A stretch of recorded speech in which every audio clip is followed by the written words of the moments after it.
Hello, everybody. I'm Dr. Laura. Welcome to my podcast, Where Work Meets Life. I am delighted to have Cy Wakeman back on the podcast to talk about her newest book, Life's Messy, Live Happy. So Cy Wakeman is one of the writers in the business world and the world at large that I admire most. She's a New York Times bestseller. She's also a business owner, a mother, and a community member who has lived her philosophy to find profound happiness and success in a life that has been full of messiness and full of curveballs.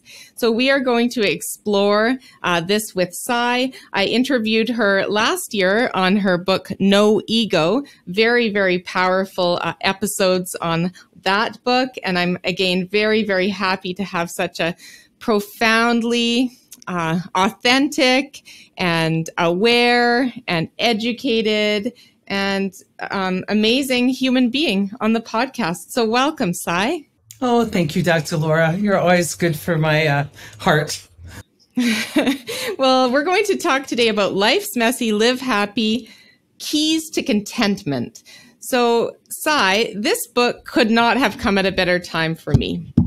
I read it cover to cover, and I just love a lot of what you have to say in it. It's tangible and practical, and I've been dealing with my own challenges lately, which have pushed me to really argue with reality and to argue about why things have happened the way they've happened, and living with some regret and, resentment and things like that. So it felt like this book was speaking directly to me about moving forward and not getting stuck in the past. So can you tell us a little more about what led you to write this book? Sure. As many people know, I've written on business topics that from a different angle, an angle of how do we transcend ego and bring our most evolved self into our business situations. And one of the most often asked questions was, Cy, we know you've been through some stuff and you seem to live this philosophy in your personal life. Like, tell us more. Because I tell so many personal stories from stage. Tell us more about how you live this on the daily. And as COVID hit and I was once again finding myself back by the water, which is where I go to retreat, and much of my life had fallen apart, I got a call from my publisher, and he said, during this pandemic, do you want to write a book to tell people how to live, like how to live happy in a messy world? You could do it really well. And I said, actually, I have no desire to write a book to tell other people how to live. I would write a book to tell people how I have lived. And if that were helpful to others, I would be glad to do that. And I started on the adventure of writing a book to help people understand that life is always messy and that so many of us try and clean up the mess. We think, oh, if I just get organized, or if I just get the right relationship, or if I just meet the right person, then I'll be happy. We defer our happiness. Or we think we're a self-help project, like I'll fix myself and then I can walk out to the world and be happy. And what I know is that it's important for us to forge wisdom, to evolve ourselves.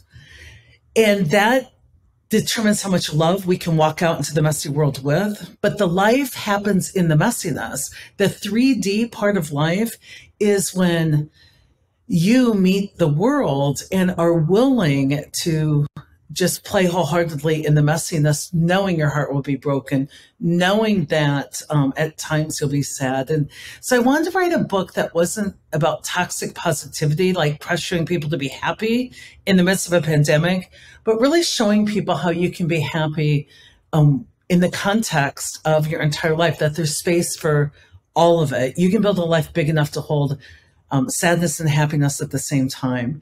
And so it was such a wonderful process to be able to do that. That's wonderful. And you use the wording toxic positivity. Can you tell us a little bit more about that? Because that's kind of a interesting way to say it. It really, for me, when I read a lot about happiness, or I see things like on Instagram and it's like, find the silver lining and, someday you'll understand why this was in your favor. And while all of those things are true, Toxic positivity is when we pressure someone to feel more positive about something than they do. And it encourages people to like spiritually bypass, like intellectually make sense of this so that you can move on. And what I found a lot of people aren't doing, in fact, I put in my book a chapter on it, is feel your feelings. You don't have to stay stuck in your feelings. You don't have to trust your feelings, like that they inform you well of the version of the world. They don't make sense of it. But getting embodied enough to sit with your feelings until they tell you their name, like get the information from your feelings, feel your feelings, breathe into them, release them somatically from your body. And then with that cleansing, move through the world more skillfully from that learning. And so there's a lot of pressure out there at times to either feel your feelings. And I always say, feel your feelings, but don't trust your feelings. Feel them, but don't trust that the way you've made sense of the world is accurate. But feel your feelings and then move through the world informed by those feelings and by that information. And so I don't want to pressure people to be happy and content. I'm trying to promote the fact that you can build a life big enough that is a vessel to hold everything in it. You can be happy and grateful while going through some unpreferable things, that there's room for all of it. And that's how we maintain this perspective. And that's how we can really just fully involve ourselves in life. Wow, that is so well put. Now, what impacts do you hope this book has on people? My hope is that it normalizes this thing we call the human experience. I had some shame that I could be so successful in business and not have a successful, relationship. I had shame around like, gosh, I should be able to stay married. And I never looked at my ability to leave a marriage as integrity about being true to myself. Like I thought things like divorce meant my marriage failed. And I found out like divorce for me was an act of integrity, that I was going to stop abandoning myself in order not to be abandoned by another. And there are so many women out there who are profoundly successful, but we're successful at times through overgiving. We're successful at times through abandoning ourselves. I just really wanted to go first and share with people my own vulnerabilities, not as a victim story, not as, oh, look what happened to me, but to say, here are some of the key revelations I've had. Many times I've had to learn over and over again, that I wanted to just reach out to all people, but especially women, and say, hey, join the club of humanness. This is our human experience. This is how we do things imperfectly. This is perhaps what you can look at to find that what you're going through is part of life, and that you're not alone out there, and that success isn't about acing the test, studying up and getting, the best score on the test. That success is being able to keep your heart and mind open and every day be willing to go into the best in us and be evolved by it, but also love people in spite of it. And I really wanted to give people a different message than what they might be hearing. So many books are on how you can improve yourself. And I'm like, you're just really perfect and probably could stand some improvement. But I really wanted it to be a different way that people could look at where they're at today in their journey. It sure is. It sure is. And you bring so much of yourself into it and so many authentic, poignant, impactful stories. So thank you for sharing this with the world. You're welcome. It's been a pleasure. What was the most fun part of writing it, and what was the most difficult part? Oh my gosh, I'll tell you the most difficult part first. So all the other books I've written have been research and evidence-based. This one was research-based, but it was research I did in my own life. So the other ones were really looking at the research, looking at what I implemented in companies, and the books kind of wrote themselves. I was just reporting out what we had come to know to be true in this moment at work. This book, I had to do so much self-reflection and processing it, because I didn't want to write a book that was like, here's what other people did to me, because that's not the point of the book. that happens, and people are humans, and people are doing the best they can with what they got. I want to write a book to speak towards my own evolution, my own growth through those times. So to do that, I really had to reflect deeply, to pick the right words, to put something out there and really ask myself, what do I believe? And is it this word or that word? And then really rely on my close friends and colleagues. Maren Shook here, fantastic editor, like-minded editor. I've written, this is my second book I've written with her, really challenged me to remove any victim-mindedness, any blame, to get it so clean. And so for me, it was the hardest book I've ever written, because I really had to look at what happened, own my part in that, and make sense of it in a way that wasn't blaming of others, but claimed my own truth. And it was a deep process, very deep process. I can tell. I really, really can tell. And this is something I'll return to. I have, things highlighted. Oh, I have stickies. So it's definitely something I'll be returning to myself, because this is not a one and done type read. This has nuggets to go back to. And I tried to give people, I didn't write it from beginning to end. That was different how I wrote this book. I didn't say, here's how to live, happily in a messy world, and then write it. I just chose vignettes and lessons. And so each chapter stands independently from one another. And so I just wrote on how often we strive to be chosen and don't even ask ourselves. And then I tried to give some exercises that you could use. So I really think it's a book that people may not relate to one chapter right now in their lives, but if they keep it around, they'll be drawn back into the book as they need that type of help in their thinking. Absolutely. Now, when you talk about curveballs in life that hit us all inevitably, and finding clarity amidst those curveballs, you talk about 3 key questions to ask. And I'd love if you could summarize that for the listeners. Yeah. In fact, I did my TEDx talk on 3 questions that changed my life.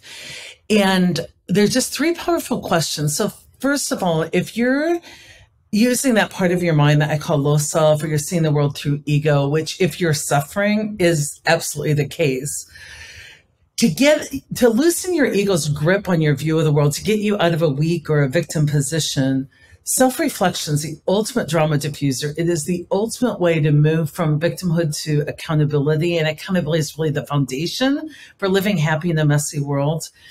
The first question I ask myself often is, what do I know for sure?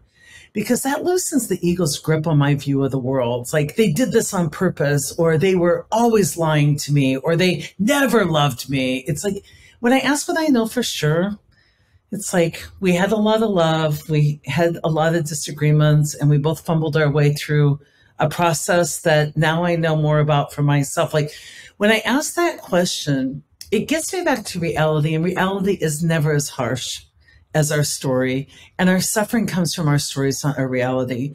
And when I ask that question, like, what do I know for sure? It lets me see reality clearly.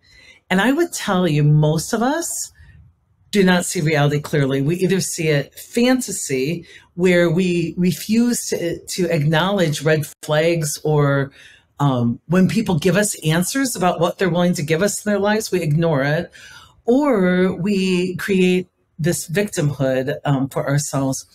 So once you see reality clearly, the next question really taps into who we are as people. What could I do to help given this situation? What could I do that would be most helpful? And this is where we have to really be careful not to overgive or overfunction. Like, most helpful isn't let me work both sides of the relationship so somebody else doesn't have to. What can I do to help? A lot of times is ask directly for what I need, or believe the answer they're giving me as it comes, or there's just a lot of things. And sometimes in my life, what do I know for sure? I can't find anything in Pollyanna. I know for sure that someone didn't live up to a commitment, or someone, self-reportedly did something very painful. What can I do to help? It's not in me sometimes to help. So I had to come up with a third question for when those questions, the first two kind of don't get me all the way there. And this is a question of my own integrity. If I were great right now, what would great look like? What would it look like if I were true to myself and true to my values of being kind and loving and not blaming? And that question, in so many situations, if I were great right now, what would great look like? Not if the situation were great or if you were great. What would that look like? And for me, often that is a kind, loving person setting boundaries, not to control you, but to honor me, and finding that place where I can love you and me at the same time, and really doing that in a way where I don't have to be reactive, and I can just know what my truth is and walk in that truth. So what would great look like really helps elevate me to not match other people's energy and to transcend situations. So those three questions have helped me so much. And I know in your previous book, on no ego and your reality-based leadership research, you use those types of questions in organizations, right? I do it in coaching. What do you know for sure? What could you do next that would help? If you were great right now, what would that look like? They are the key questions that get us out of venting and into self-reflection and into accountability, so we can actually have impact in the world. And I think the venting, is something that's so common, and arguing with reality. That was so unfair. Why did that happen? And trying to make sense of why people did or acted in the way they do. But you talk about how to get away from that, and arguing against reality doesn't work. Can you tell us a little more about that? When we're faced with an unpreferred situation, we do two things that are a colossal waste of time. We argue with reality. This is sick and wrong, and this isn't how they should have acted, and this isn't how it was supposed to turn out, and this isn't fair. And you can argue with reality. You'll lose the argument 100% of the time. And when you argue with reality, you miss the information contained in reality, which is trying to evolve you, which is giving you really good data. Or we just hope for a different future. I hope they change, or I hope that they understand that my motive was different, or there's a space between an unpreferred reality and a different future, the one you desire. And that space is sometimes small, but you got to get in there and bridge this unpreferred reality and mine it for learning and choose differently so that your future can be different. And I use the word given and the word and. I have chapters in the book about single words, and I use those words to help me in that space. And so given, this is my reality, and given, here's what I want for myself and my life, what could I do next that would help? What would be a next great choice? Or a lot of times I use and. I get an either or, and it's like, well, if I do this, I can't have that. And it's like, let's change this. How can I have this that I value and this? And that question really elevates things out of duality. So it's important to work for me.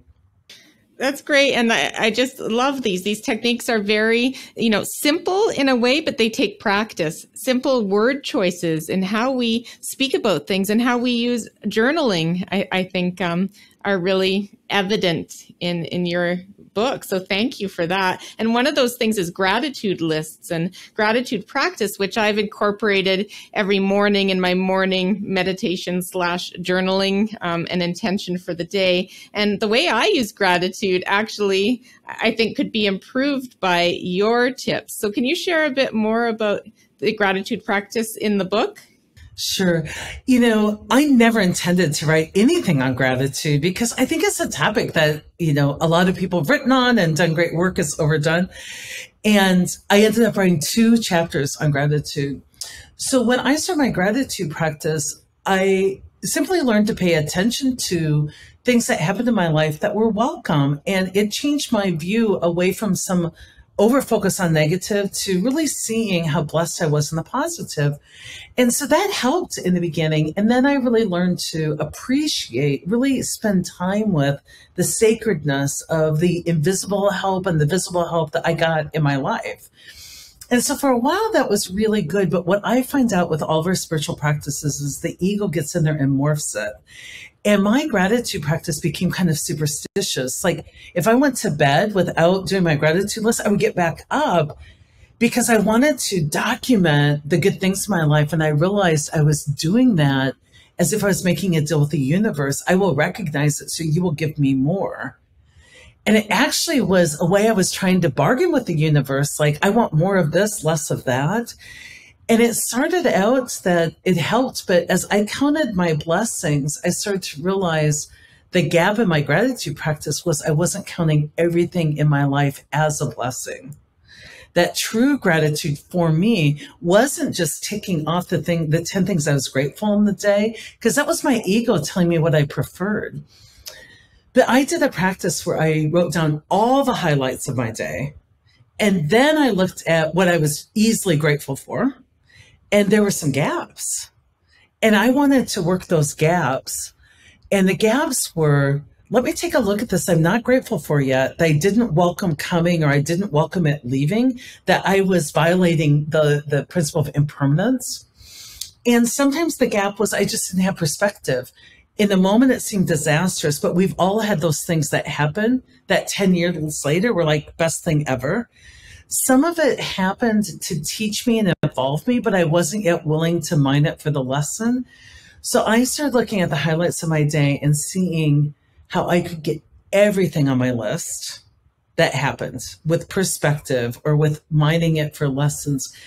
And it also really changed me in that I started to look at my gratitude list with an eye towards what hits my list easily that doesn't easily hit other people in this world's list, because that gives me an indication of my privilege.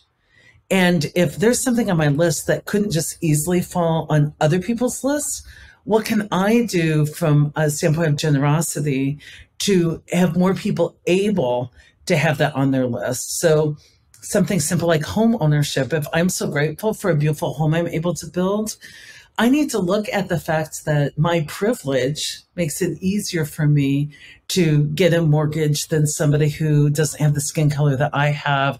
And what can I do about that? So my gratitude actually started to inform my actions. So gratitude can be so expanded. It's a bigger practice than we might think. Amazing. I mean, just that is so powerful to hear. And I think I've done the same thing for sure. And it's really going to help me take my gratitude practice a step further. So thank you for that. I have lots of thank yous, lots of thank yous. Resiliency and wellness is something we talk about a lot on this podcast, about the intersection of work and life and how to be more well in both spheres. And you talk about something really interesting in the book, self-soothing, say that 3 times really fast, and self-care and the differences. And I thought, again, this elevated some of the messages that I've heard before. So can you explain more? You know, I think during especially the World Health Crisis and all the experiences we've been through in the last couple of years, resiliency can almost get weaponized because we think it's like something internal. If I just have enough grit, and that's part of it, is strengthening that muscle of grit. But resiliency really is a lot about tapping into the collective genius or the source. And I think it was Marianne Williamson once said in one of the sessions I had with her, she said, you know, Cy, the problem that you have is you don't realize you're just a toaster. And I'm like, what? She goes, without being able to plug into source, you can do nothing. You can't self-manufacture your own energy. And this has a lot to do with self-care, because self-care is all about plugging into source, whether it's the collective genius and our resources or whatever source you believe is there. And self-care is different because it's restorative, it's replenishing. It puts us in a position where we can again go out into the world in a way that we can be evolved by it, but not traumatized by it. Where self-soothing is how I numb myself, almost to procrastinate the world I don't want to go out into the world again. So binging Netflix, as much as I love a good Netflix, or having a glass of wine at night, or a massage every once in a while, is self-soothing. Sometimes it's just numbing us from the world, but it doesn't leave us more capable of re-entering the world. Self-care are habits and dedications that make us more capable. So like I've had a meditation practice for years, and that to me is self-care, although sometimes it's soothing too, because when I meditate daily, I'm less reactive in the world. I'm more capable. And so I think massages can be self-soothing and they're good to have. They feel good. I do weekly massage and have for 20 years. And for me, that's self-care because it's a time where I really get in touch with my body and see how I'm doing with experiencing my feelings and caring for myself. So I think there's a big difference, and we're pretty confused about that. Absolutely. So again, I think the book really gets into some tools and examples in that self-care domain. So that's great. And my last question in this episode is about generosity. And you have a chapter on that and the topic of overgiving. And it resonated a lot with me, being a people pleaser and putting my needs behind others at times, to be very accommodating. Very flexible is what I am. But I love the messages there about being very careful about overgiving and its impacts. So can you tell us a little about that? Yeah.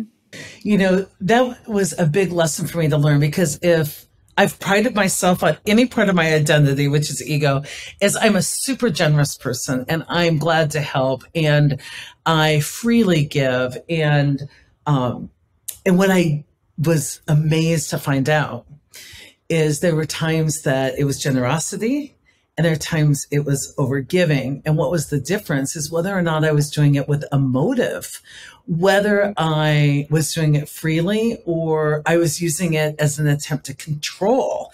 Was I being flexible and accommodating because I wanted you to see me in a certain way? Was it superiority? Like, no, I'm glad to give, although none of the rest of you, you're all setting boundaries. And I found out, I think it was, I know it was Anne Lamott that said, help can be the sunny side of control. And when I would give, I had to watch if I gave, how I reacted to how people received and what they did with those gifts. And if I had resentment, it wasn't generosity, it was overgiving. And I had to really ask myself a lot of questions, which I include in the book, like, am I giving freely and am I giving with motive? And what am I hoping to accomplish from this? And how do I feel afterwards? And it was so important to me because I tended to even give help when it wasn't even requested, like unrequested help. Like, how many times are you in the airport and someone seems lost and you go out of your way to make sure they know where they're going? It's just none of your business. Now, could that be kind and helpful, or could that be control? And what I learned about myself is I'm so conflict adverse that I even try and prevent conflict when it's not even my conflict. When you're just trying to get your suitcase on board and there's a conflict because you can't find a space, I don't like conflict so much that I try and help other people's conflict from happening before it happens. And I've had to really look at how I can just get more comfortable with what's happening in the world. And if someone comes to me, I have a lot of options. If they ask for help, I can say, I love you and no. I can say, I love you and sure. Or I can say, I don't love you and yes, I'll still help. Or I just thought if I loved you, I had to help. I thought those were my only options. And I've just given a lot more help without strings attached. And that's better for the person receiving it. And it's better for me.